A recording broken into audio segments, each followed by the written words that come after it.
ঠিক আছে।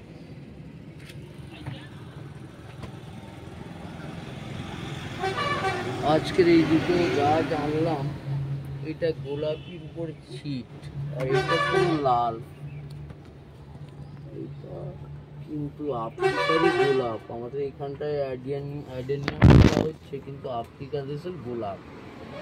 এটা সিঙ্গেল হয়, সিঙ্গেল আছে আমাদের বাড়িতে, কিন্তু সিঙ্গেলের মধ্যে এতগুলো রং হয় না, পোকাগুলোর মধ্যে বিভিন্ন রং হয়। আজকে দুটো রং পেলাম, দুটো রঙই এনে বাজার থেকে আনলাম।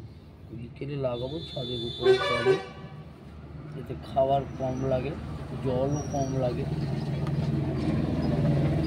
যত্ন করে একটু রাখতে হয় বৃষ্টির সময়, তুলে রাখতে হবে একটা ছায়া জায়গায়, যাতে বৃষ্টির জলটা না পড়ে।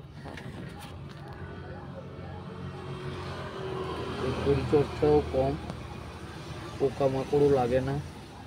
মাঝে মাঝে একটু খৈল জল, সরিষা খৈলে জল দিলেই হয়। সে সর্বক্ষণিকে রোদে রাখতেই হয়। তো অনেক সময় অনেকে করে কি, বাড়ির মধ্যে ইনডোর হিসাবে রাখে, রাখতে হলেও রোদ লাগাতে হয়। ঠিক আছে।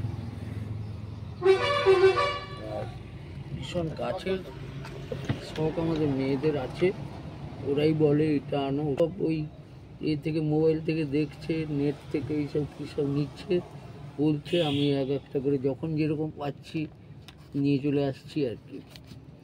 200-250টা গাছ তো হয়েই গেল, এর পরিচর্যা করাও তো বড় কষ্টের ব্যাপার।